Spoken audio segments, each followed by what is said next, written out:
Welcome back, ladies and gentlemen. I hope you have enough time for your break. Before the break, we have talked about how challenges could become catalysts for long-term harbourfront planning. After planning, it would come to, very importantly, implementation and management. And in fact, this is the most difficult part. This brings us to the second dialogue, from holistic planning to sustainable management. Same as the first session, we have invited two overseas speakers, one from Singapore and one from Sydney, to share with us on the harbourfront planning, implementation, management, and marketing experience of the world-renowned waterfront facilities. Now, before we introduce our friends, I would like to remind you that, well, there will be a Q&A session at the end of this dialogue. So get your question ready. And the question slip is in your folder, right? So if you have any question, get your question ready and pass it to our staff on both sides of the hall. Okay, let's begin with our friend from Singapore. Mr. Andrew David FASSAM is the Senior Director of Urban Planning for the Conservation and Urban Design Group of the Singapore Urban Redevelopment Authority, which is the country's planning and conservation authority. He is an architect by training and holds a master's degree in town and country planning. Andrew has played a major role in the conceptualization and implementation of the plans for the Marina Bay area, including developments such as the Marina Bay Financial Center, Marina Bay Sands, and the Gardens by the Bay, as well as key infrastructure projects such as the new promenades and bridges. May I now invite him to the stage to share with us on what he thinks are the key elements of transferring planning to successfully implementing and managing the Marina Bay, which is well known to Hong Kong people. Mr. FASSAM, please.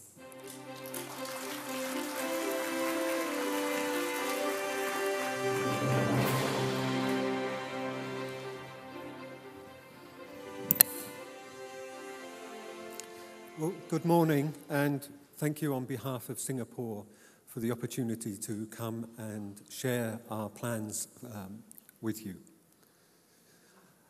Many of you will be familiar with Singapore, but for those that aren't, just a brief introduction.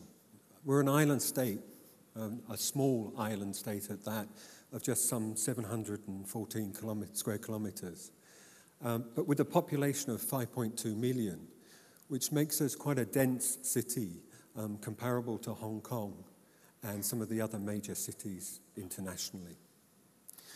What I'd like to share with you this morning is our plans for the Marina Bay area. And this is a new area adjacent to the existing Central Business District and the Singapore River. Again, just as a small comparison, this is an aerial view of the Singapore and the Marina Bay area with the CBD marked out. And as you can see, in comparison with central Hong Kong and Victoria Harbour, similar in scale, but slightly smaller in terms of size. But moving forward, what I'd like to do today is really share what is our sustainable approach towards planning and development of our waterfront. But really to go back and highlight that the waterfront at Marina Bay is really a unique situation. Singapore has always been a waterfront city from when Sir Stamford Raffles first landed and established a trading port at the mouth of Singapore River. So we've always had a waterfront central business district. But it was the vision of our leaders in the 1960s and 70s to actually undertake quite extensive reclamation adjacent to the existing city, which has formed the waterfront that we have today. And you can see in the orange dotted line, the old coastline. and all the area to the east is reclaimed land. And this has given us a unique 173-hectare water body, which is known as Marina Bay, and around 12 kilometres of new waterfront, which we've had to plan and implement. So integral to our planning in Singapore is the long-term vision. As I highlighted, this area has actually been reclaimed over throughout the 70s and 80s, and really only started development in the early 2000s. And so in terms of development, we are only into our 14th, 15th year of development of the area, although the plans date back and have history of almost 20 to 30 years. This is an aerial view of the reclaimed land at Marina Bay with the central business district in the distance.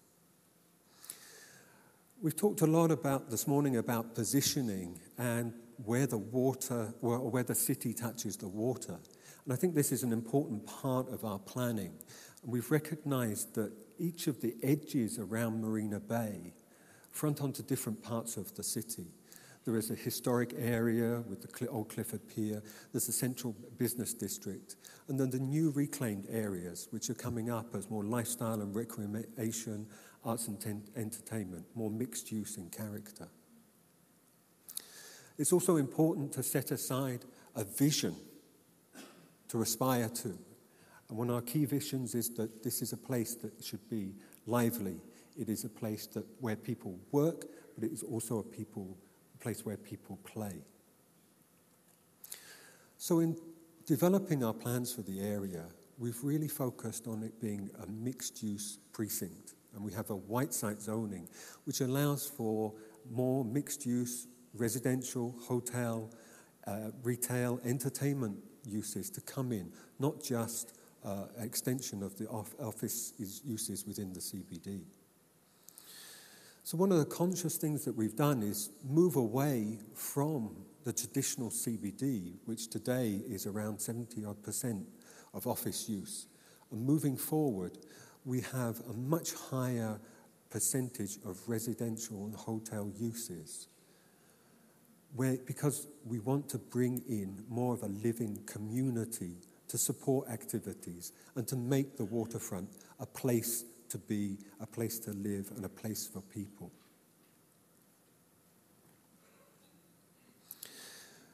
As I highlighted, the plans for Singapore's waterfront are really a long-term plan, and so we've inbuilt flexibility in the way that we've laid out the land and introduced all the supporting infrastructure, because we recognize that over a period of 10, 20, 30, maybe up to 60 years, plans will change.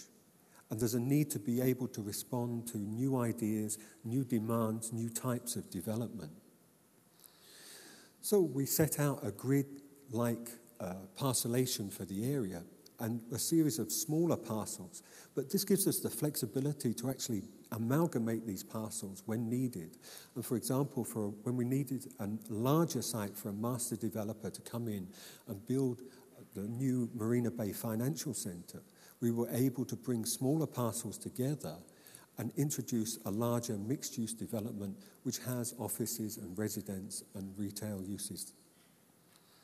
We're also able to respond to unique ideas that were never thought of 10 years ago. And one such idea is the casino or the integrated resort at Marina Bay Sands. And this was an opportunity to bring in a major new development to kick off part of the waterfront.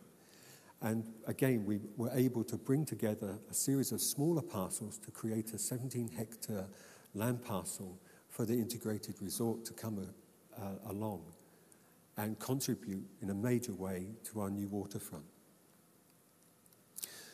The situation is very unique because this is land that is reclaimed from the sea. There is no history to it. There is no character to it. It is really vacant, new land. So one of the key things that we've done is we've tried to link it back to the city. So we want to make it very highly accessible. Accessible in terms of the road network, which extends and links back to the existing city. in terms of the rail network, which is now being extended into the area to serve the new developments, in terms of underground connections, and all new developments in the area, as many we see in Hong Kong, are being connected both underground and through elevated second-story links to provide for a very highly accessible area and with good accessibility to the waterfront. We're also looking at sustainable forms of transport, and we've heard this morning about cycling, and all the new major roads within the new Marina Bay precinct are being designed with dedicated cycle paths adjacent to the pedestrian footpath. And to respond to Vincent's comment, we have around 6 meters, 2 meters for the cycling and about 4 meters for the pedestrians. We put an emphasis on good architecture and urban design, not in a way to dictate or to control architecture, but to ensure that the buildings that come up relate to the city, relate to the waterfront, and relate to the public realm, so that there is good interaction along the waterfront and with the buildings. We recognize that this is the image that Singapore will show to the world. And so it's important to place emphasis on urban design. And we have developed what we call a signature skyline image.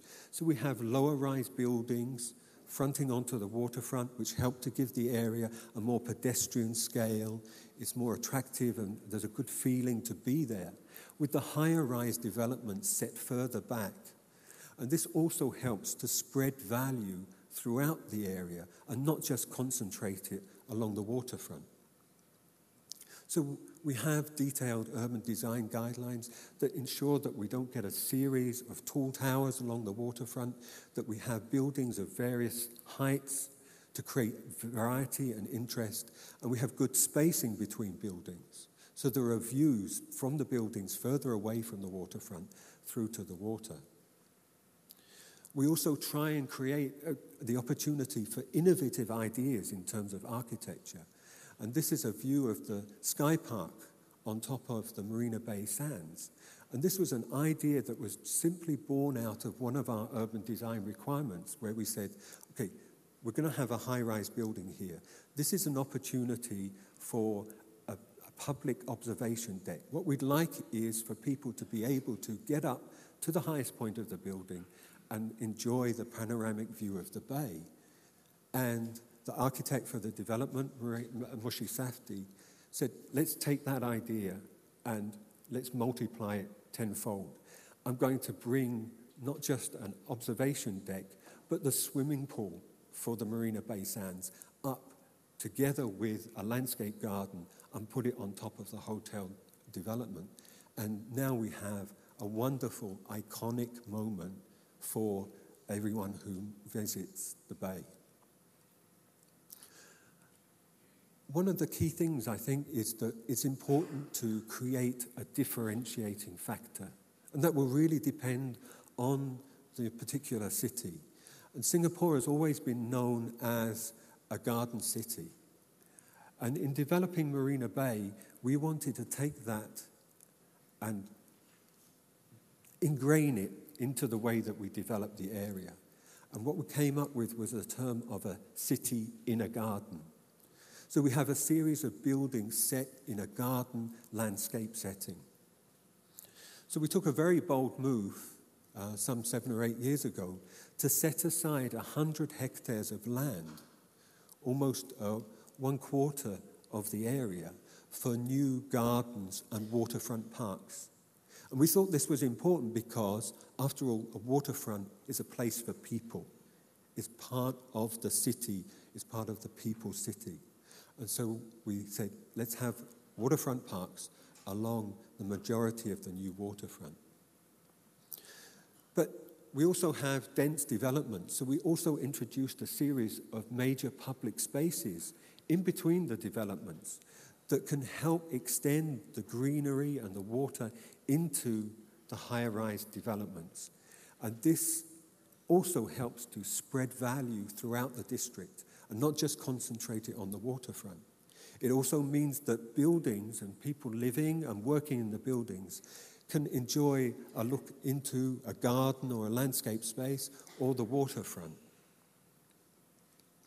So we have a series of spaces that are linked to the waterfront and that can be used by the community, by people living and working in the area. But the idea of greenery extends right down to the tree planting along the individual streets to try and give a character to the different sub-precincts within the area. And even into the building. And we require all buildings within the area to actually set aside greenery in the form of sky gardens and roof gardens, equivalent to the area that they take up on the street level. In terms of the waterfront, we had a much earlier plan where we concentrated a lot of development, high-rise development along the waterfront. But in the early 2000s, we changed that plan and we said, no, it's very important for the waterfront to be a public place. And so in our planning, we've developed a 3.7-metre pedestrian loop around the bay, and we've built one new bridge, the Helix Bridge, and we're in the process of developing another pedestrian bridge to provide a seamless connection so you can walk easily along the waterfront. And this links together the various developments. But also as part of the planning, we've introduced a number of public spaces where activities can take place of different scales. Major celebrations like our National Day or the Youth Olympic Games, smaller spaces for corporate events to take place, and little spaces for families to go and gather and enjoy the waterfront. One of the key spaces that we introduced was the art park, which was then later renamed as the Youth Olympic Park. And this came out of the ideas competition amongst school children to come up with their aspirations for Singapore, which were then translated into a series of artworks that were placed within this small park. And the large green mountain with a little girl on top represents one child's aspiration for Singapore and how she wanted to see Singapore in future. We have the Helix Bridge, which is a new infrastructure that the government has put in to help develop and sow the seeds for development of the area. And it itself has become quite an iconic element. Here we have a view of the space at Marina Bay Sands, which was built as part of the Marina Bay Sands and has a movable deck system, so it can be configured as an amphitheatre that faces onto the water. It can then be transformed into a flat surface for staging of larger events or concerts, and even transformed to look back towards the development. Along the waterfront, we need a series of experiences to provide delight and excitement. So we have sculpture that provides a mist walk, so it sprays water droplets to cool the air as you walk past. We have other areas where we have steps that come down that you can actually interact with the water. Some of the spaces which are not immediately required for development, we set aside as interim use spaces for events to take place, such as this, which we call the promontory. And within developments, we've also guided them to provide semi-covered public places which can interface with the public realm. And these city rooms that are coming up within the developments also provide spaces for the community, both those who live and work there or those who come down to visit the area, to interact with developments and for other types and scales of events to take place. The image of the city is very important, so we've also guided all the buildings to provide night lighting, to create a very attractive experience of the city, not just during the day, but at night. We've also encouraged the integration of artwork into individual buildings, not just the public realm, as they are developed. We've also looked at adopting innovative technology, and so the whole area is served by a common services tunnel, which is built up front under the road network and houses all the utilities and services to serve the developments. And this also includes a district cooling system and a pneumatic refuse system. We also work with our counterparts in the Building Construction Authority to ensure that developments meet high standards in terms of green mark. But it's not just all about hardware, and that is something that we've come to learn. So in the early stages of the development of Marina Bay, we went ahead and formed a place management department under the planning department to help to brand and publicize and manage the public spaces within the area.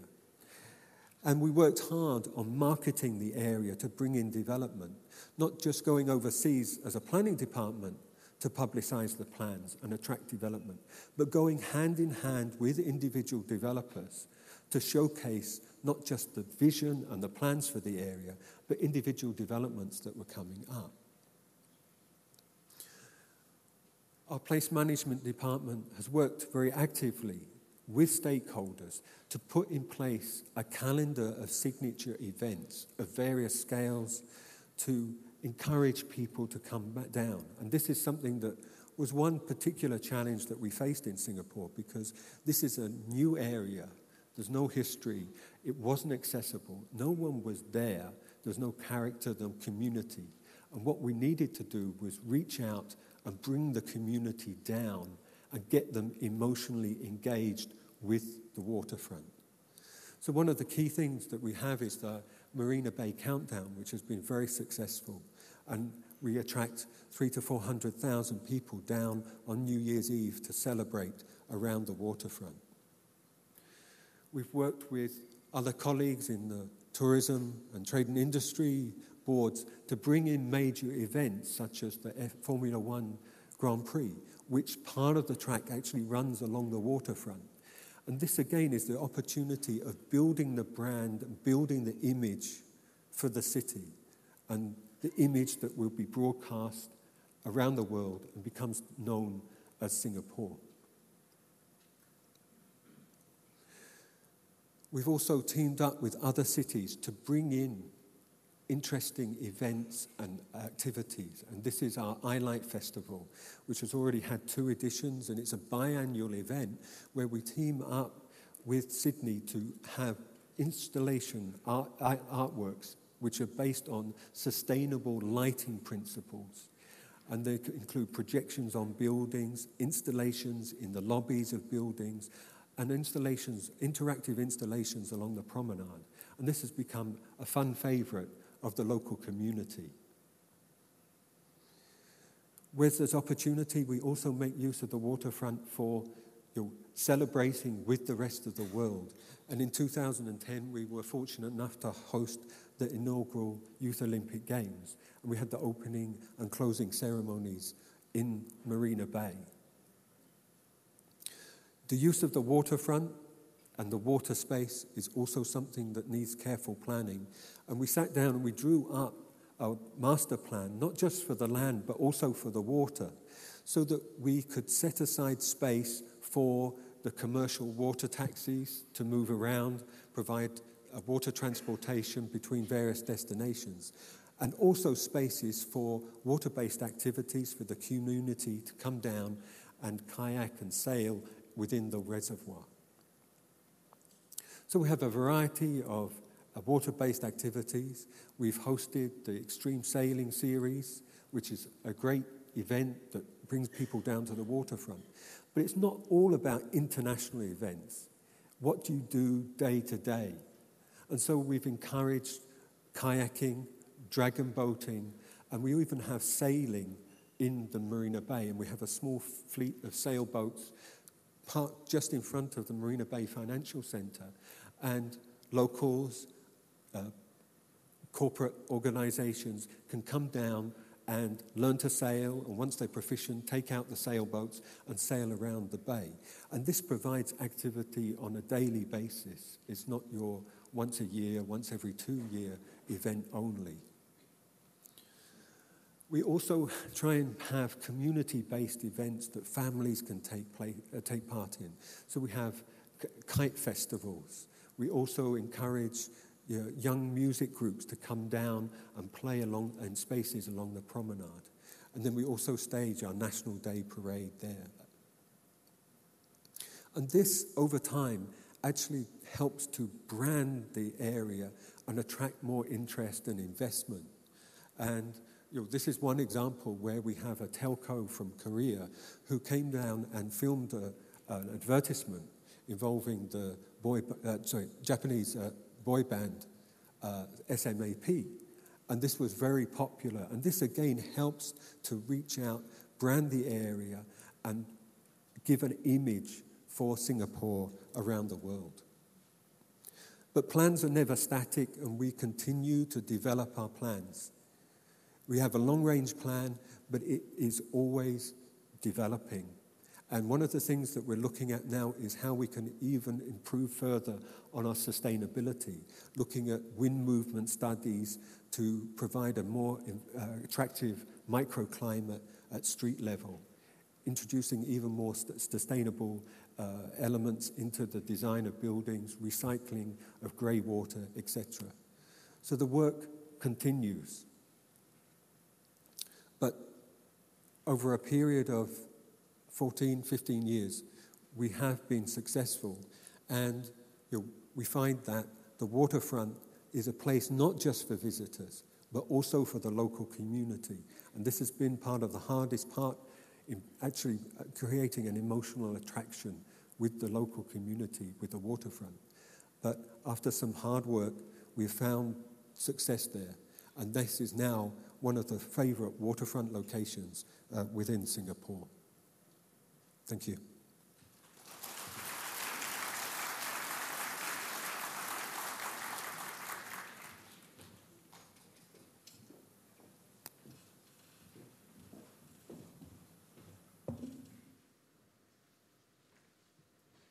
Thank you, Andrew. Thank you for showing how much you have done in Singapore to achieve that Marina Bay projects. Well, despite your very subtle and humble presentation, as you always look so, we sense there are strong leadership, strong vision, and strong commitment, and very focused on making Marina Bay a successful place. And we also notice how important is it to have a single dedicated agency to look into the area from planning, development, design, management, and also branding and marketing to make a place a real successful place that is enjoyed by your citizens and people of the world.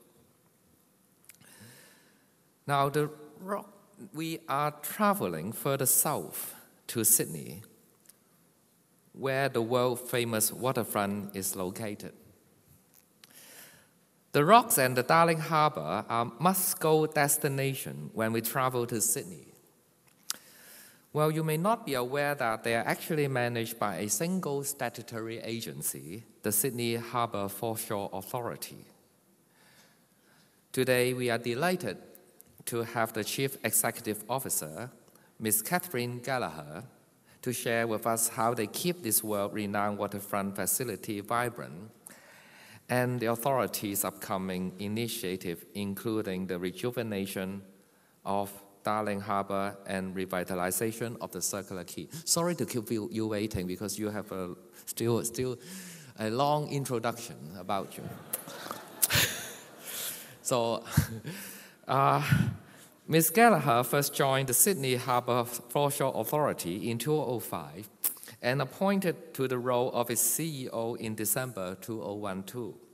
She has more than 20 years' experience across event management, marketing and communication, cultural policy, and international relations in both the public and private sectors. May I now invite Ms Gallagher to come on the stage, please.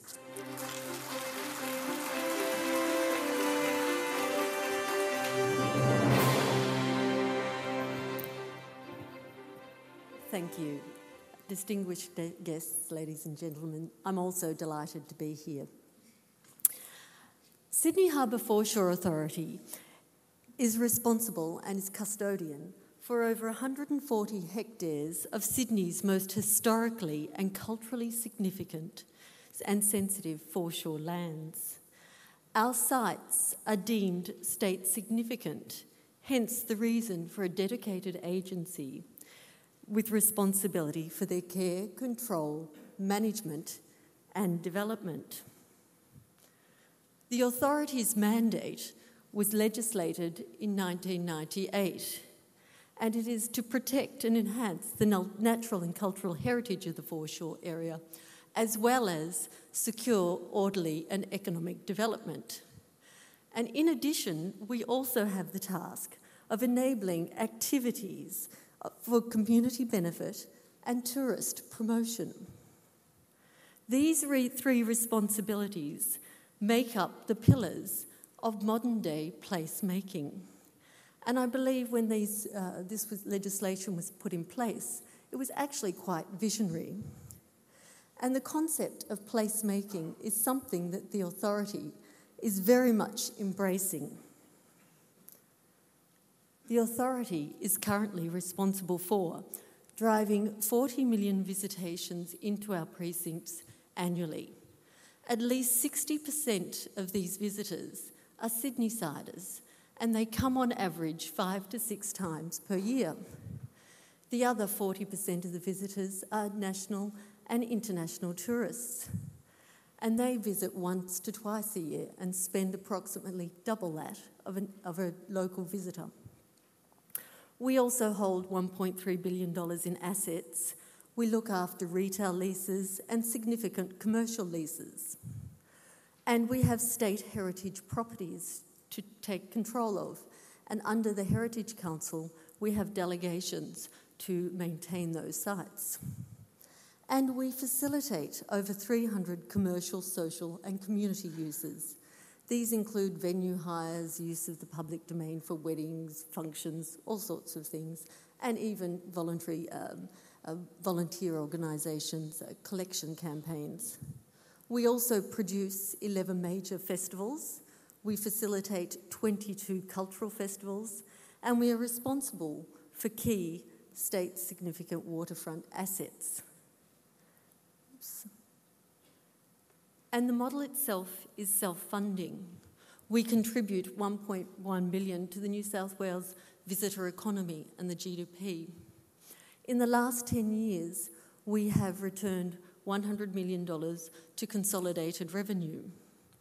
And we are a public trading enterprise. So most of our revenue we collect is from rental properties and discrete developments. We are the envy of many other agencies that are budget dependent. And our vision is to make extraordinary places in Sydney that the world talks about. And we apply this both from our corporate perspective and through to our precincts. Whatever we do, we strive to meet this vision. And the vision is underpinned, once again, by a commitment to excellence in placemaking.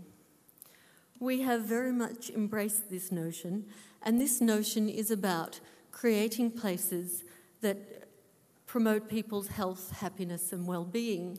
And this is a very noble cause. We're very pleased to be doing that, but we're also somewhat pragmatic in our embracing placemaking, because by creating places for people, and that is local communities, it makes people want to come to those places. And by doing so, they spend money in the tenancies that pay us a dividend. We also know that if you create places for locals, then visitors will also want to go to those places. So at the heart of our marketing for the tourist dollar, we believe locals are very much integral to that. No tourist wants to go to a tourist FRAP, basically. So our organisational model and the way we structure our business is with place-making at the peak. This is driven by our minister, our board, and our executive. We set the strategic direction, and then we have two key divisions, a place development division and a place management division. And I'll take you through the components of their work in a moment. But under this, and something that the current government has asked us to do a lot more of, which we can within our legislation, but perhaps in previous times it wasn't such a focus, was this whole of government coordination. And this is something that's permeating throughout our business, and we're embracing at the moment. And these pillars together create, again, our placemaking model. So within the organisation, we have a division entitled Place Development. This division is responsible for the long-term intergenerational legacy of our work. It looks after heritage and interpretation and design, our strategic developments and planning, and our capital projects. Within our heritage, design and interpretation sphere, we focus very much on adaptive reuse and also telling the stories through integrating messages in the public domain about the history of the place. And I'm just going to show you one of the examples of a current adaptive reuse project that is underway in the rocks. What you can see in this picture is on the right, two buildings. One was a mid-1800s merchant's townhouse, and then the closer in the image is actually an old warehouse, again, a mid-1800s building. And then on the left was a building that was redeveloped in the 1980s, so it had no heritage fabric. These three sites together are currently being redeveloped into a premium boutique hotel. So boutique that there'll be, I think, approximately 12 rooms in the entire development. And the development is very much focused on bringing back the heritage value, but also interpreting it in such a way that it'll fetch a very expensive price per night. I think in Australian dollars the rate's about $3,000 a night for a room. So it's very premium. But the developer, who is very committed to this project, but has actually been quite surprised by the constraints that have been put onto the development, given the heritage nature of the site and the intense scrutiny of the site. But we're committed to doing this and working with the developer because it does actually reinforce a great use for some premium properties that are need significant attention. We also have our planning and development role, and this is one that creates the most scrutiny and is of most importance right now to many people in Sydney. This image is an image of the soon-to-be developed transformational project within Darling Harbour, which is the rebuilding of the International Convention and Exhibition Facility. This facility will take, well, we're hoping no more than 3 years to build, but it will see the convention centre close down and move into an interim facility on the harbour elsewhere on a port site. And I'll talk about that further when we talk about the transformation of Darling Harbour within the presentation. Another example of the work that we've done in our strategic developments area is a $300 million redevelopment of the southern end of Darling Harbour.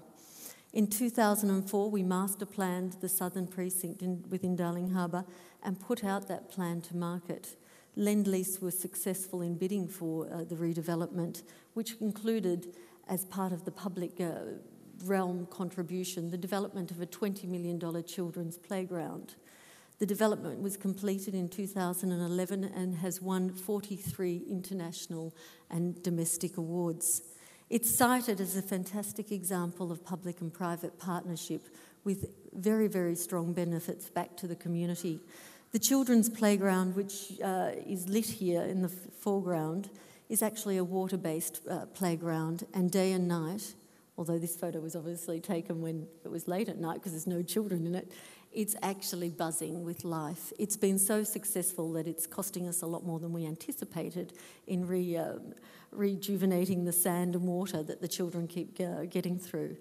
But this development has also been extremely lucrative from a rental stream perspective for the authority.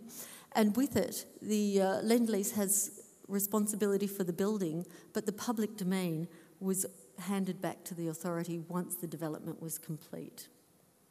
There are no naming rights or acknowledgements of the contribution from Lend-Lease in the public sphere of this project. And this is another project that in our development sphere which is coming up. It's a property that's laid dormant for 30 years. It is the White Bay Power Station.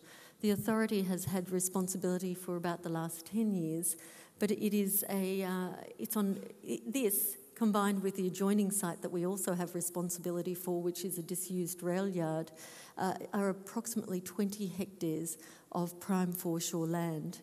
The power station itself has serious remediation issues, and it's also heritage listed. So this is going to be one of our next challenges ahead. The government has said it wants this site developed, and we're looking at a 5 to 10 year horizon to be able to do that. So the next areas of responsibility.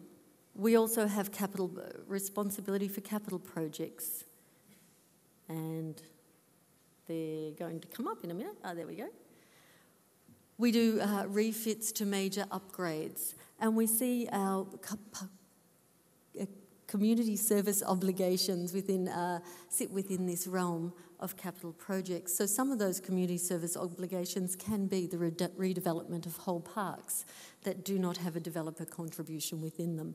And this site on this slide is Ballast Point Park, another significant and award-winning park that we created on behalf of the government. We also do the capital works projects within the heritage buildings, and we do things like marine upgrades, which are currently costing us $10 million as we speak.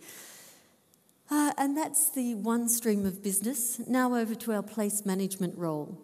Place management is primarily about the short to medium term activation of the precincts. So whereas place development provides the intergenerational legacy, place management is very much about the here and now, the visitor experience, what people feel when they go to a place. And it encompasses events and activation, marketing, lease strategy, and security and maintenance. And we try not to talk about events in our precincts. We prefer to talk about activations.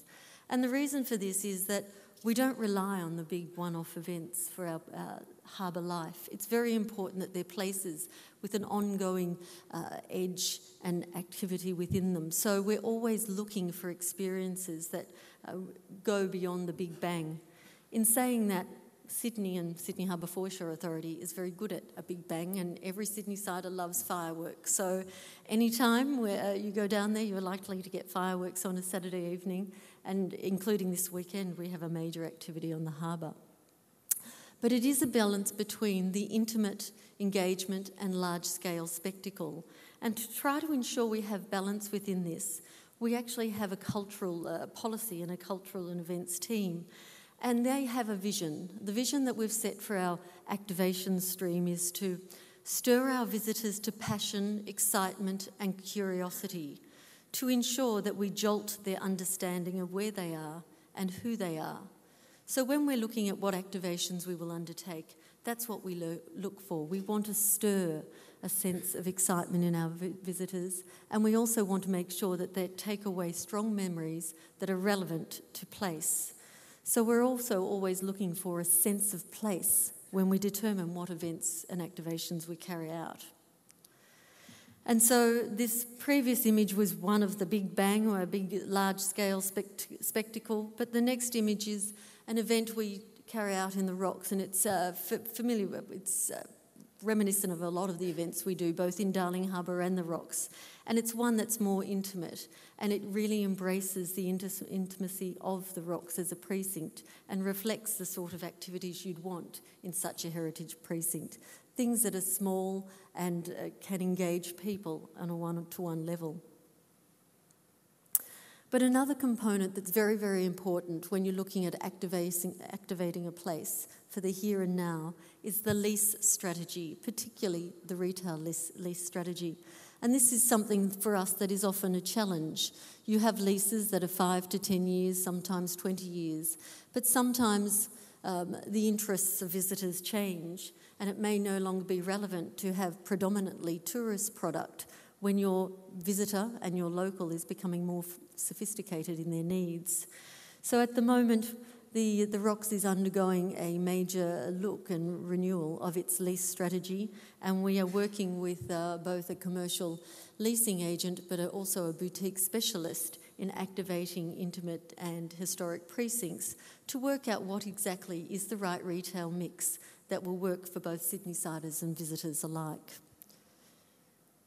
And that involves changing tenants, which is not always an easy process. And of course, what underpins all the things you do in an activation sense is our marketing. And like most precincts and places, we are embracing the digital sphere. It's providing lots of opportunities, and we've certainly moved away from more traditional medias. And we're always ensuring that the precinct brands that we create reflect the personalities of our precincts. And on the left, you'll see our website images for the Rocks. It's all about intimate, handmade, and a sense of being... handmade is our brand position basically for the Rocks, as opposed to Darling Harbour, which is much more about a big-time spectacular and experience. So the brand reflects that too. And the other final component within our place management area is security and maintenance. The standards we provide for maintenance and security of our precincts is about double that of a local government council, and that reflects the fact that they are really driven not only for locals but tourists, and therefore they need standards befitting tourist precincts. Which leads me on to the next area, which is the area of whole-of-government coordination. This is something that the government has asked Sydney Harbour Foreshore Authority to take on with much more rigour, and we've been given that mandate. We have 3 state significant areas, partly, well, I suppose you'd say we are a lead agency in these areas, but then we're not the only agencies. We are currently leading a Circular Quay Strategic Framework PCG, or Project Control Group of Government. We are also implementing and responsible for the Bays Precinct Task Force, and we are convening a Western Harbour Precinct Coordination Committee. It might sound like a lot of committees, but these next slides might demonstrate why it's so important that we have them. This is an image of Circular Quay. And this image actually highlights that there are currently 9 government agencies with 36 projects, along with, I think, 4 major private developers working on major developments in the precinct over the next 5 to 10 years. Before we convened the Project Control Group, there was not one map that showed these 36 projects. All the agencies and the developers were doing their own thing, and so was the City of Sydney. But we've convened this group. It's working very, very successfully. I'm the chair of the committee on behalf of the government, and we have a responsibility to report to government on how we're going to better coordinate this whole area. One of the first things that we need to do is agree on a governance structure, and this is something that I'm sensing may be an issue also for the Hong Kong, and that is there are a number of agencies. You have Transport, you have the Maritime Division, you have the Ports Authority, and you have the City of Sydney, in our case, and other groups that all have a say and in some cases own pockets of land that can impact on other areas. So, in a breakthrough, this group is working quite cooperatively. We have to report to government by the end of November on how we're going to set the vision and how we're going to coordinate better outcomes for the area. Some of the short, what we call low-hanging fruit are simple things like having one retail lease strategy in 4 very disparate ones, which is really bringing down the tone of the visitor experience in the quay. The other thing that became apparent is that the Ports Corporation were planning on building, we knew they were building a new overseas passenger terminal, but whereas previously they had no intentions to consult with those in the surrounding area or be sympathetic to the environment, we've turned that around and the development will be far more integrated into a wider space. And the other challenge too is there will be a whole light rail connection going right through the middle of Circular Quay. And this is contrary to the objectives, which were to see a decluttered public domain around the quay and greater visual connection to the city. But we're working with the Transport Department also to minimise that impact. So it's a very good example of how there can be whole-of-government coordination, but it needs very, very strong leadership. The leadership that we've been given in the directive has come from the Premier, and nobody is willing to take him on. So we are leading that process. Similarly, we've been asked to coordinate the Bays Precinct. This is a huge tract of land on the other side of the harbour. It's largely underutilised. A lot of it is marine and port-based land, but the authority has been tasked with trying to bring the groups together to get better outcomes. One of the biggest issues here is community engagement. It's a very highly vocal community and they're very suspicious of government. But we're working with them to try to see what we can plan for this area, and there has been some headway. And the site I just showed you, the White Bay Power Station and adjoining lands, is within this scope of land. And finally, within the coordination sphere, we have the Western Harbour Precinct Coordination Committee that's being put together. And within this, you can see most of these projects, the yellow line delineates the boundary. The interesting thing about this project is most of these properties are in our control, and as a result, they've been quite easy to coordinate because we are the ones who are doing all the coordination with very little need to consult with others. Or at least when I say need to consult, nobody's too interested because they're just all happening. And even the community are quite accepting of what happens within this realm because there's not a lot of interface directly with residential components. And at the very end of this, up near at the very top of the slide, we also will be bringing into this sphere the Barangaroo Development Authority.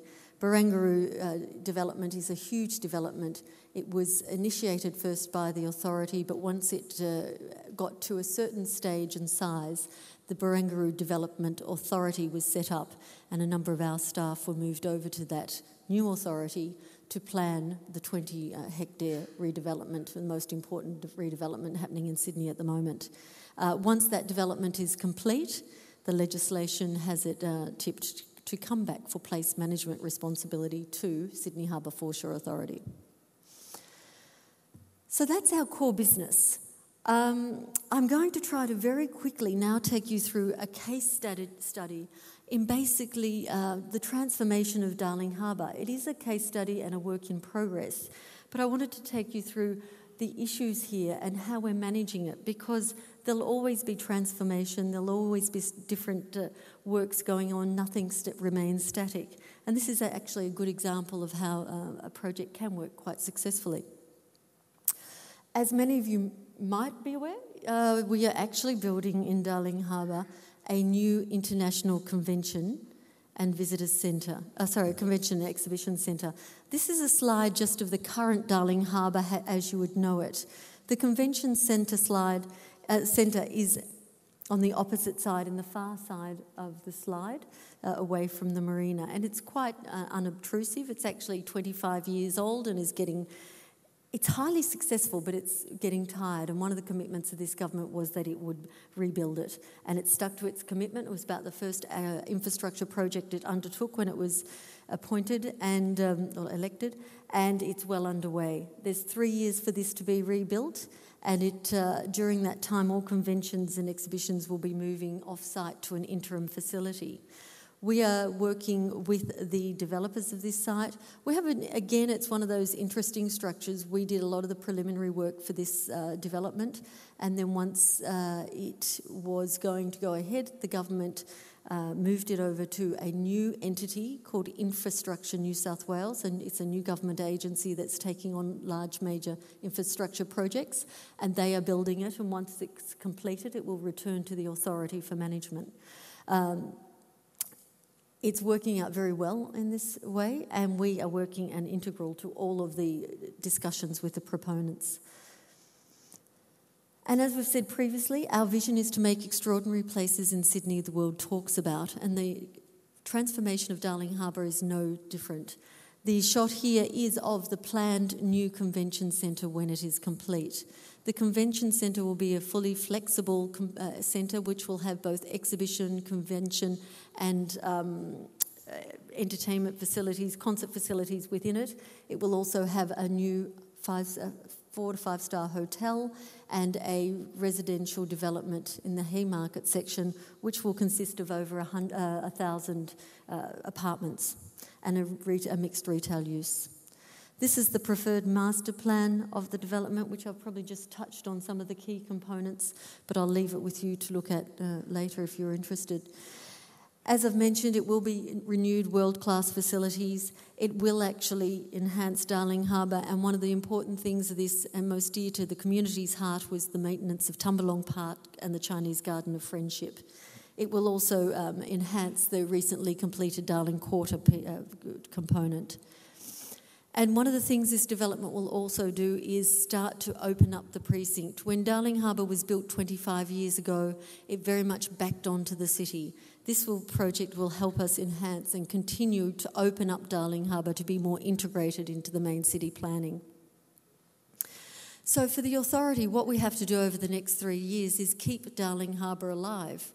We have a major redevelopment. There is no convention centre, and yet people love Darling Harbour. They expect it to be open, and we expect it to remain trading. There'd be nothing worse than in 3 years' time the people of Sydney having forgotten where their favourite place to celebrate was.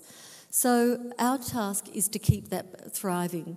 The way we're doing that is to maintain very strong relationships with our key business partners, government, other agencies, and ensure minimal disruption, although that's hard when a third of the entire site is under construction.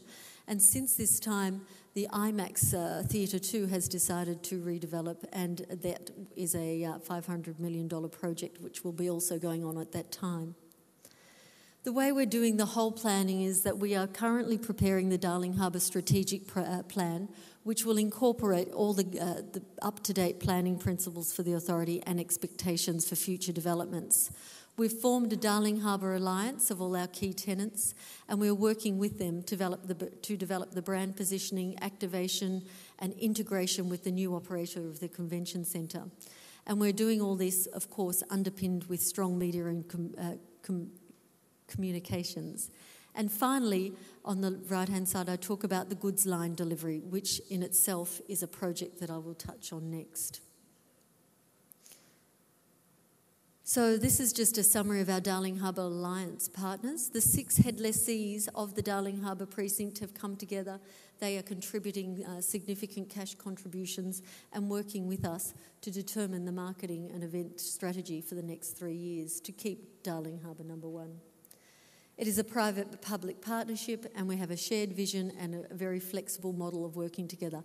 And these guys really are our key stakeholders during this time. We have worked with them to create the brand position for the precinct, which will start now and work through to the next 5 to 10 years.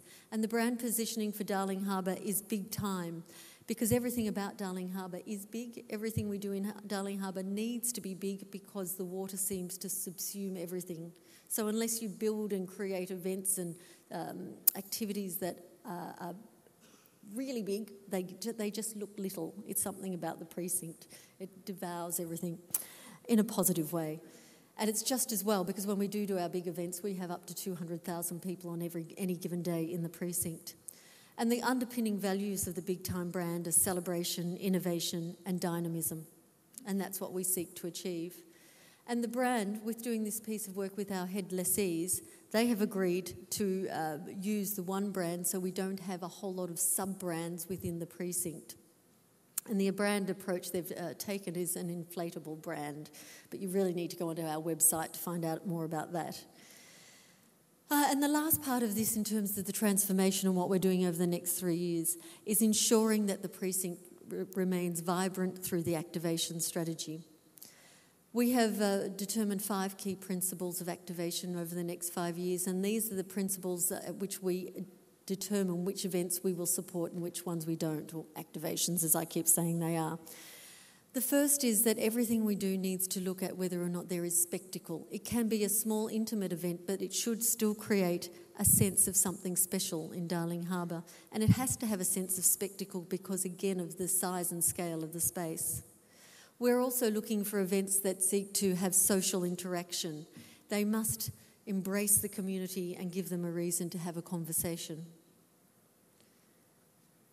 We are also looking for events that the world talks about, keeping consistent with our vision, but also wanting to really push the boundary for new and innovative projects. And we know that the public now want events or activities that have cause and effect. They don't just want to look at something static, they want to interact. And finally, we're looking for events that can potentially be temporary or potentially be permanent. We're quite flexible in the approach, but it's all about ensuring that the place that stays alive. So again, our goals are to keep the pulse of Darling Harbour thriving, give people reasons to visit, and create tenant opportunities and maximising income for those tenants. We'll do this through a continuous flow of activity throughout the time. We'll be looking for retail drivers within that, and we'll be looking for good strategic partners. So, for example, last year we did the Big Duck with the Sydney Festival. Every year we seek highly creative partnerships to bring activities to the precinct, not only because we want activity, but also we co-fund with other creative partners, and therefore, it doesn't cost us as much. And lastly, I just wanted to take you through the Goods Line project. Again, as part of this whole transformational change, Darling Harbour had the opportunity to take another component of our state's significant strategic land holdings that we hold, just waiting for the right moment to do something with them. And we will be building what we call the Goods Line. It was first called the Ultimo Pedestrian Network, but in line with our adaptive reuse and interpretation guidelines and reflective of what the space used to be, which was a railway corridor, it's been renamed. And what this project is, it's actually a slither of land between Darling Harbour that goes up into the city spine to Central Railway Station. And it's only a thin slither of land, but it is a very important pedestrian and cycle connectivity piece. And because we hold that land and we are not doing it as a development, we view it as a capital works project. So we've been quite nimbly able to activate this project. And what it's going to be is a major piece of landscape design primarily. And it will sit between the corridor of the UTS, University of Technology's education precinct, and a number of other cultural institutions. And this piece of landscape design will take Darling Harbour and the city and connect them as one. It's a highly exciting project, and it's a relatively easy project. We've allowed $10 million for it. It has been approved, and it actually will be built and in place hopefully by March next year. And it will connect the city, as I've said, and that's just a shot of the nighttime space. It's going to very much activate the area and has been embraced by all the adjoining tenants. And depending on time, I've got a 2-minute fly-through that just shows that project and how it will pan out.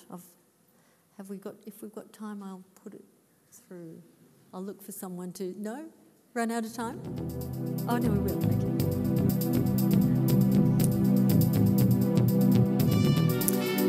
So this is just showing all the adjoining landholders on this project.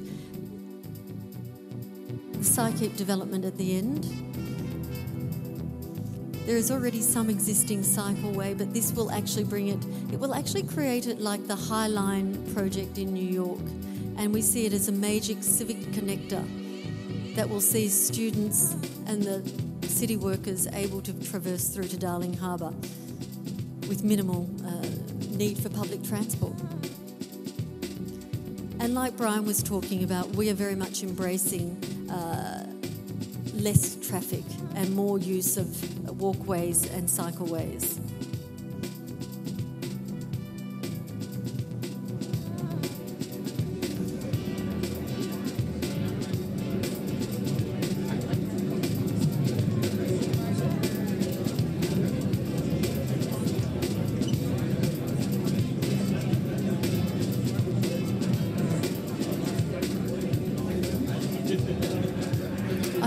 Mention too that this development will be occurring when the University of Technology has a new building. It's a graduate school of business will be opening. It's a Frank Gehry building, and it will be opening straight onto this piece of design. So it's very much going to create a student hub. As I said, there are 85,000 students in this region, and it will provide the final piece of connection from the city to Darling Harbour.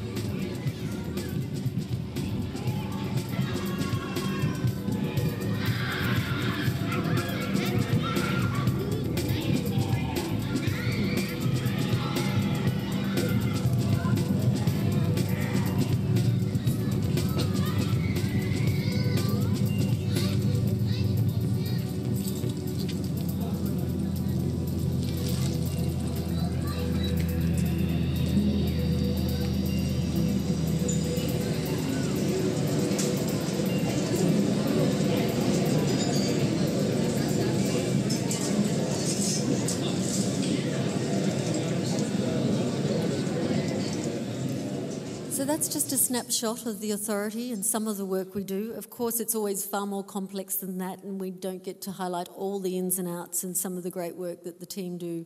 But I hope that's given you a little bit of an insight to the depth and breadth of the work that we oversee on behalf of the New South Wales Government. Thank you.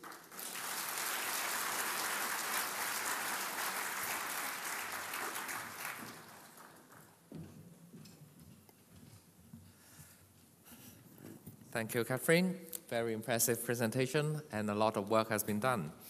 Now, you tell us much more than we have thought, not about the length of your presentation, but the actual sustaining an area that's already you have the world talking about is a big challenge, you know. So thank you for telling us, well, Harbourfront development is not just about planning and design. And much further than that, how do you manage it and market it? And how do you make people to continue loving it is another big challenge. Right, so with our speakers from Singapore and Sydney here, we would not miss the opportunity to bring them together for an interactive exchange. May I invite Mr. Andrew David FASSAM to be back on stage, and also Professor Becky Lu, an experienced member of the Harbourfront Commission, to convene this dialogue discussion. Becky is a professor of the Department of Geography of the University of Hong Kong, and she is the incumbent president of the Chartered Institute of Logistics and Transport in Hong Kong. So the stage is yours for 10 minutes. Okay. Thank you, Vincent. Okay. Andrew and Catherine, welcome and thank you once again for joining this symposium and sharing with us your insights. I think all of us know very well that it's very difficult for us to turn a plan on papers into actual development and then subsequently keeping it alive and successful. So while the waterfront itself is quite an attraction, but how do we keep people there and actually keeping the society content about it requires continuous innovations, creativity, and effective management, which I'm sure that we would have a lot to learn from Sydney and from Singapore. And in Hong Kong, we have this Victoria Harbour skyline that we are actually very proud of. And it's also very famous worldwide.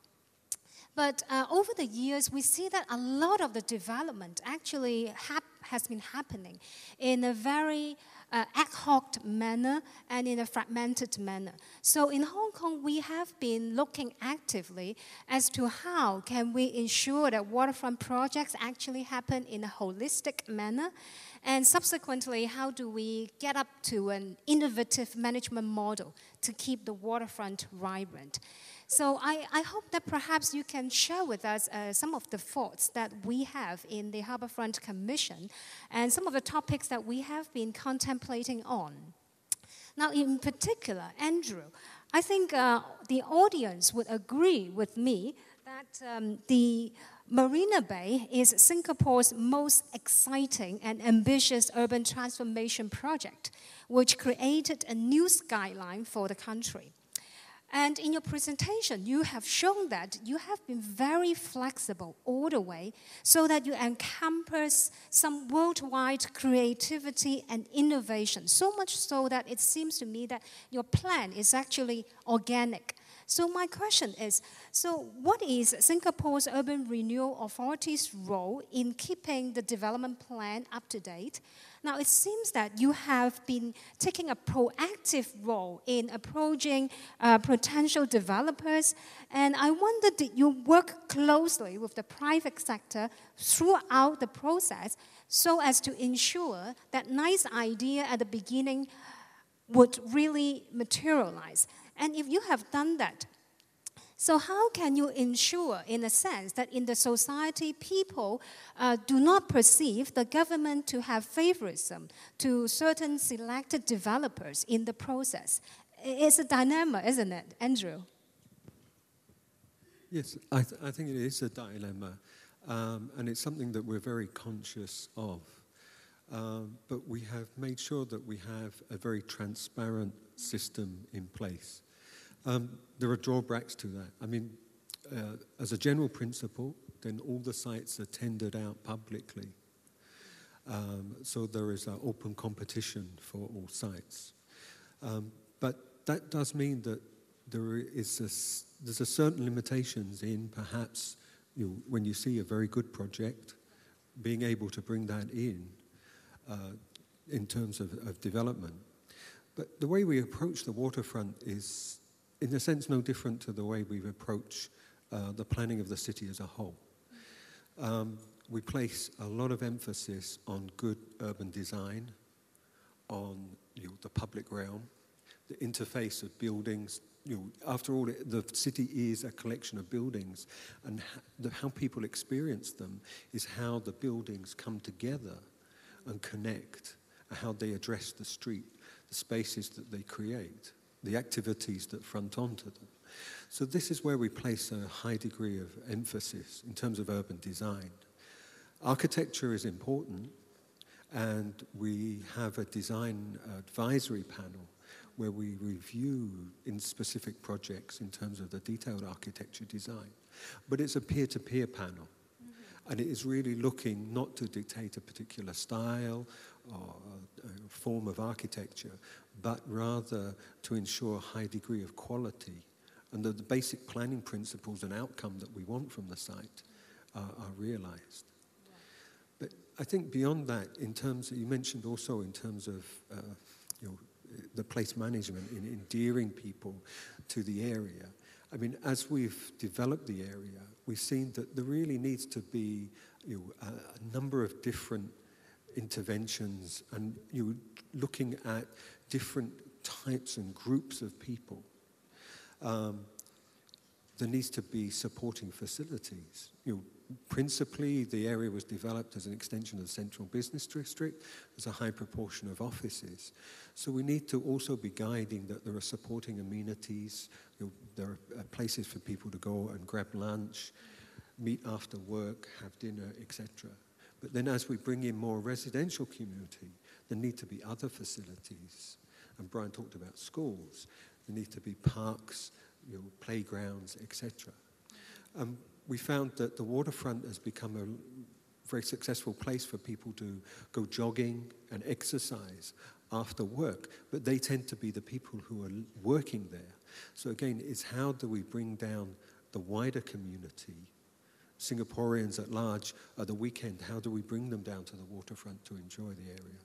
Thank you. I think that's very comforting to hear because at the end of the day, the outcome counts, and it seems that when you have a system, procedures in place, keeping things transparent, perhaps we don't have to worry too much about a lot of the potential criticisms. So, but having a system in place is important, isn't it? And Catherine, as Vincent mentioned, I think that Darling Harbour is a must-go destination when people travel to Sydney, and you have really created a world-famous brand name for this piece of waterfront. But it has been developed over the years, and many facilities actually have been developed quite a long time ago. So in your presentation, you also mentioned that the Darling Harbour is undergoing a major renovation and facelift. So can you give us an idea, in this area, will the focus be put on redeveloping or renovating existing facilities, or do you want to create new focal points? I think in particular, in the context of Hong Kong, we have been facing similar problems like in the Tsim Sha Tsui area, where we have a lot of very traditional attractions, like the Cultural Center, the Arts Museum, the Avenue of Stars. But these are also the reasons that they have been developed so long ago that we face a lot of problems in solving existing problems like traffic or pedestrian access. And the decision as to, in these areas, would we focus on the renovation, or should we actually redevelop some of these facilities? So, and to tag on to this question, I hope also you may share with us that for both the Darling Harbour and the Rocks, you have a lot of private partnership as well that keep the place vibrant. So I just wonder, how do you achieve this balance between public interest and possibly profit maximization? And what have been done to achieve such a delicate balance in Sydney? Catherine.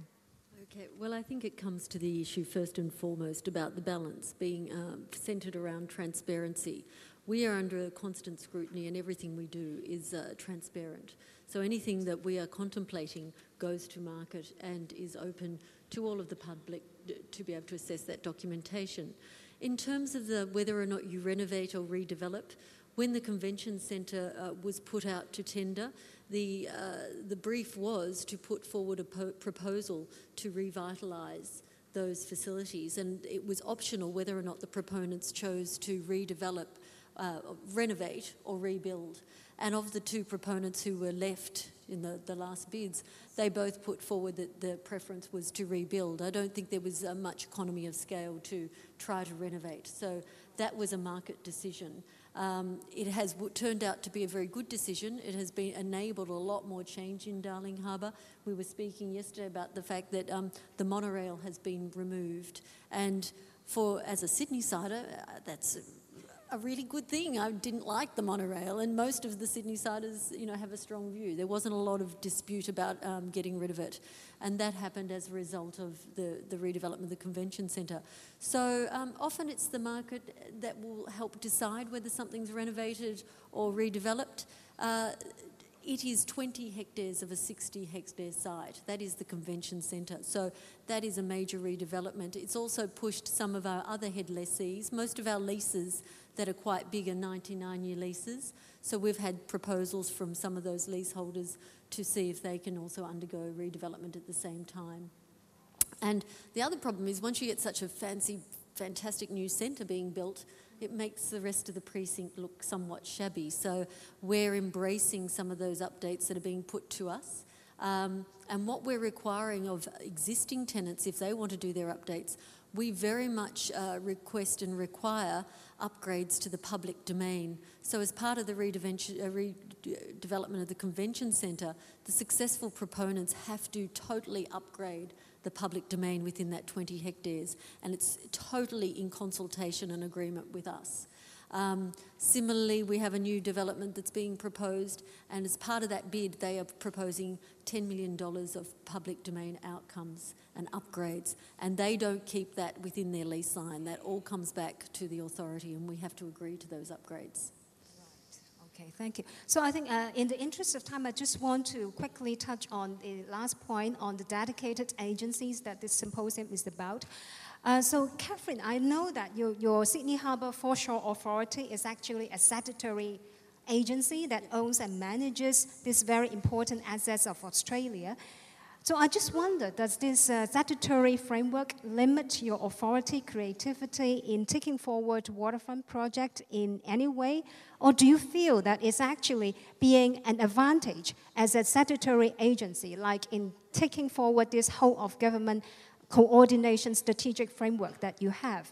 And Andrew, I also noted that the planning and the implementation of the waterfront development is actually part of the duties under this Urban Renewal Authority, which is not just responsible for the waterfront areas alone under the framework of your government. So what are the advantages and the disadvantages, perhaps, of this model? Catherine? Look, I think as a statutory agency, it works very well for us. We have a lot of independence. We do place management and place development. And the question was put to me earlier that, oh, I've heard the Foreshore Authority isn't so much doing development anymore. And I would say that that's not the case. We've gone through different iterations depending on the focus that the government has wanted us to have. The government has also created other agencies. Like I mentioned, we now have Infrastructure New South Wales. And once a project gets over a certain size, they take the lead on that. It's actually working very, very well. But certainly in terms of the strategic directions and the views of the land and how it will be developed, we are very much the lead agency. And I'm very comfortable with the direction and the consultation from government on that. Thank you. Andrew? I think it's already been mentioned that, I mean, there are a number of models that can be used as a reference around the world, and each of these really are very much an outcome of the particular, location, and perhaps most importantly, the government administration. So I think each agency will have its own particular place in the larger system.